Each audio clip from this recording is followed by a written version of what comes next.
Hello दोस्तों, कैसे हैं आप सभी। आई होप आप सभी स्वस्थ होंगे, खुश होंगे, मस्त होंगे। मैं मिस्टर पंकज कौरव फिर एक नए टॉपिक के साथ आपके सामने आया हूँ। आज हम पढ़ेंगे limit test for chloride.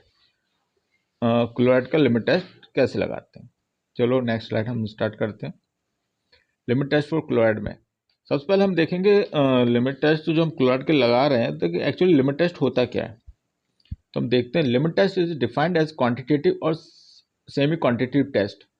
Limit test एक क्वांटिटेटिव सेमी क्वांटिटेटिव टेस्ट होता है। क्वांटिटेटिव सेमी क्वांटिटेटिव मीन्स होता है कि एक जो किसी भी चीज़ की वैल्यू निकालने वो एग्जैक्ट वैल्यू आनी चाहिए, और सेमी क्वांटिटेटिव मतलब अगर एग्जैक्ट वैल्यू नहीं आ रही तो अप्रॉक्स उसके ही नियर बाय आनी चाहिए। तो हम लिमिट टेस्ट जो लगा रहे हैं उसमें किसकी वैल्यू कैसी वैल्यू निकालें, ये हम आगे देखते हैं। Identify and control small amount of impurities. Limit test लगाते हैं हम उस सबस्टेंस में कितनी इम्प्योरिटीज है, उस कंपाउंड में कितनी इम्प्योरिटीज, उसको आइडेंटिफाई करने के लिए और उसको कंट्रोल करने के लिए हम लिमिट टेस्ट लगाते हैं। Limit test is a process to identify the impurities present in the substance by comparing it with standard. जैसे हमने बताया था कि लिमिट टेस्ट किसको आइडेंटिफाई करने के लिए लगाते हैं, इम्प्योरिटीज को जो प्रेजेंट होती है सबस्टेंस में। अब इसको कैसे हम वैल्यू को डिटरमाइन करते हैं इम्प्योरिटीज की, तो हम कंपेयर करते हैं एक स्टैंडर्ड सॉल्यूशन से। एक स्टैंडर्ड सॉल्यूशन बनाते हैं, उससे हम कंपेयर करते हैं कि जो इम्प्योरिटीज है उस स्टैंडर्ड सॉल्यूशन से ज़्यादा है या कम है। उस बिहाफ पे हम आइडेंटिफाई करते हैं कि ये टेस्ट पास है या फेल है। तो हम आगे देखते हैं अब लिमिट टेस्ट फॉर क्लोराइड में। नेक्स्ट स्लाइड हम स्टार्ट करते हैं लिमिट टेस्ट ऑफ क्लोराइड।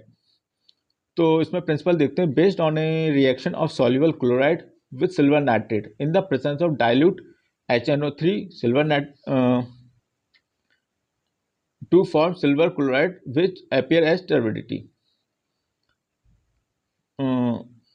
तो इसमें हम रिएक्शन करते हैं क्लोराइड जो भी कोई सबस्टेंस उसमें अगर क्लोराइड आयन प्रेजेंट है तो उसमें हम उसकी रिएक्शन कराते हैं सिल्वर नाइट्रेट से। किसकी प्रेजेंट, डाइल्यूट HNO3 की। तो हमें मिलता है क्या, AgCl, मतलब सिल्वर क्लोराइड, और NO3 का आयन अलग हो जाता है। तो इसमें हम ये देखते हैं कि ये होती है रिएक्शन, ठीक है। तो अब रिएक्शन के बाद हम टेस्ट सॉल्यूशन और स्टैंडर्ड सॉल्यूशन कैसे बनाते हैं ये हम नेक्स्ट स्लाइड में देखते हैं। एक्चुअली जो हमने रिएक्शन देखी है वो कैसे परफॉर्म होनी है और कैसे हो, तो उसके लिए हम एक स्टैंडर्ड सॉल्यूशन बनाते हैं, एक टेस्ट सॉल्यूशन बनाते हैं। पहले हम पढ़ते हैं स्टैंडर्ड सॉल्यूशन के बारे में। तो स्टैंडर्ड सॉल्यूशन में पहला स्टेप है take 1 ml 0.05845% weight by volume solution of NaCl। तो हम इसका एक 1 ml का सॉल्यूशन बनाते हैं NaCl का, उसमें ऐड करते हैं 10 ml ऑफ HNO3। एक हमने नेजल इसमें एक नेजल सिलेंडर की जरूरत पड़ती है जो आपको लैब में देखने को मिलेगा। नेजल सिलेंडर वो 100 ml का भी आता है, 250 का भी आता है। तो उसमें हम 1 ml weight 0.05845% weight by volume NaCl का लेते हैं। 1 ml सॉल्यूशन बनाते हैं वेट बाई वॉल्यूम के हिसाब से। उसका NaCl जो सॉल्यूशन बना उसका 1 ml हम नेजल सिलेंडर में ले लिया हमने। अब उसमें करते हैं 10 ml dilute HNO3 add 10 ml, जो हम किससे लेंगे, एक अपनी पिपेट से ले लेंगे। पिपेट से 10 ml का HNO3 लेंगे और उसमें ऐड कर देंगे उसी नेजल सिलेंडर में। फिर थर्ड स्टेप में हम क्या लेंगे, उसमें डिस्टल वाटर डालेंगे, उसी नेजल सिलेंडर में डिस्टल वाटर ऐड करेंगे। कब कहाँ तक करने, उसमें एक लाइन होती है 50 ml, जहाँ तक 50 ml लिखा होगा वहाँ पे नेजल सिलेंडर में, वहाँ तक हम क्या डालेंगे, distal water.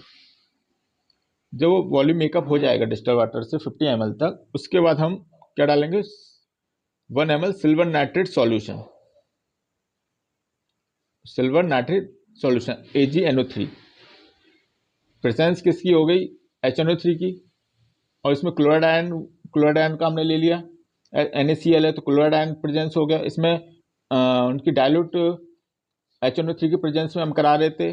50 ml distal water volume makeup कर लिया। 1 ml अब सिल्वर नाइट्रेट सॉल्यूशन डाला हमने। क्या डाला, सिल्वर नाइट्रेट की रिएक्शन करा देते हैं किससे, क्लोराइड आयन से। सिल्वर नाइट्रेट डाला 1 ml, उसको रख दिया 5 मिनट के लिए, हमने ये सब ऐड करके रिएक्शन कर दिया। अब रिएक्शन हमें आंखों से तो दिखाई देगी नहीं, उसका रिजल्ट दिखाई देगा हमें कि रिजल्ट क्या है। तो उसके लिए रख दिया, ये हमारा बन गया क्या, एक स्टैंडर्ड सॉल्यूशन। अब कंपेयर करते हैं टेस्ट सॉल्यूशन से, जो टेस्ट सॉल्यूशन में बनाना पड़ेगा। तो एक स्पेसिफिक अमाउंट लेंगे हम जिसमें क्लोराइड आयन प्रेजेंट हो, उसका सॉल्यूशन हमने लिया 1 ml, उसको लेजर सिलेंडर में ऐड किया। उसमें 10 ml dilute HNO3, same process चलेगी। उसके बाद same process 10 ml dilute HNO3, मतलब HNO3 डायल्यूट उसमें डाला, उसमें 50 ml वॉल्यूम मेकअप किया नेजल सिलेंडर में, उसमें फिर सिल्वर नाइट्रेट का 1 ml डाला सॉल्यूशन, उसको भी कितने टाइम तक लिए, 5 मिनट तक। मतलब एक हमारा स्टैंडर्ड सॉल्यूशन बन गया। उसमें हम नॉन सब्सटेंस था NaCl एक नॉन था कि हमें पता था कि क्लोराइड आयन इसमें है, तो हमने बना लिया। अब हम सेकंड टेस्ट में बनाएंगे कि हम ये देखेंगे इसमें क्लोराइड आयन है या वो वाला किसी दूसरे सब्सटेंस का हम टेस्ट लगाते हैं, इसमें प्रेजेंस पता लगाते हैं क्लोराइड आयन की है या नहीं। तो उसमें हमने क्लोराइड आयन डाल दिया, बोलो सब्सटेंस डाल दिया, उसमें 10 ml डायल्यूट HNO3 ऐड किया, 50 ml distilled water volume makeup किया, 1 ml सिल्वर नाइट्रेट सॉल्यूशन, और उसको भी हमने कितनी देर के लग लिया, 5 मिनट के लिए। तो उसके बाद हम देखते हैं इसकी ऑब्जर्वेशन में देखते हैं, observe and compare if the turbidity produced by test sample is less than standard sample, the sample passes the limit test. हमने टेस्ट स्टैंडर्ड सॉल्यूशन बना लिया था, उसको रख दिया था। अब हमने टेस्ट सॉल्यूशन बनाया, तो हम 5 मिनट के लिए दोनों को रख दिया, 5-5 मिनट के लिए। तो हम ये देखते हैं कि जो टेस्ट सॉल्यूशन स्टैंडर्ड सॉल्यूशन था, जो उसमें टर्बिडिटी थी, एक धुंधलापन था, तो जो टेस्ट सॉल्यूशन बनाया तो उससे कंपेयर करते हैं एक कि ये टेस्ट सॉल्यूशन में टर्बिडिटी स्टैंडर्ड सॉल्यूशन टर्बिडिटी ज़्यादा तो नहीं है। अगर उससे टर्बिडिटी ज़्यादा धुंधलापन है, क्लियरिटी उससे उसमें स्टैंडर्ड सॉल्यूशन में थोड़ी अच्छी क्लियरिटी उसमें नहीं है, उसमें और ज़्यादा धुंधलापन है, तो वो टेस्ट सॉल्यूशन फेल हो जाएगा, उसको लिमिट टेस्ट। ये इसमें इम्प्योरिटीज स्टैंडर्ड से ज़्यादा है। अगर उससे उसकी इक्वल या उससे कम टर्बिडिटी है टेस्ट सॉल्यूशन में स्टैंडर्ड से, तो टेस्ट सॉल्यूशन हमारा पास हो जाएगा, क्योंकि उसमें टर्बिडिटी क्या रहेगी, स्टैंडर्ड सॉल्यूशन से कम रहेगी। और टर्बिडिटी मतलब उसकी इम्प्योरिटीज उसमें स्टैंडर्ड सॉल्यूशन से कम है, तो लिमिट टेस्ट हमारा क्या हो गया, पास हो गया। और जो हम स्टैंडर्ड सॉल्यूशन बनाते हैं वो अकॉर्डिंग टू फार्माकोपी बनाते हैं। एक स्टैंडर्ड जो सॉल्यूशन होता है वो फार्माकोपिया में दिया रहता है कि हाँ ये स्टैंडर्ड क्लोराइड के लिए जो लिमिट टेस्ट लगाते हैं उसके लिए स्टैंडर्ड सॉल्यूशन इस स्टेप के थ्रू बनेगा। तो उसी के अकॉर्डिंग हम कंपेयर करते हैं टेस्ट सॉल्यूशन को। टेस्ट सॉल्यूशन अगर टर्बिडिटी ज़्यादा देता है कंपेयर टू स्टैंडर्ड सॉल्यूशन, तो लिमिट टेस्ट फेल है क्लोराइड का, और टर्बिडिटी कंपेयर देन लेस है स्टैंडर्ड सॉल्यूशन से, तो लिमिट टेस्ट हमारा पास हो जाता है। तो हम रिएक्शन जो हो रही थी, जो हमने रिएक्शन बताई थी आपको,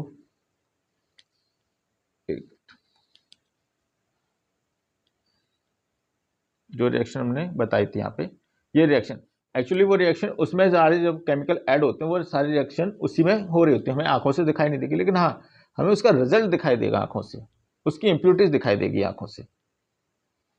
तो उस जो हम ऑब्जर्व करेंगे उस यहाँ पे हम डिसाइड करेंगे कि लिमिट टेस्ट पास है या फेल है। आई होप आप सबको लिमिट टेस्ट फॉर क्लोराइड समझ में आया होगा।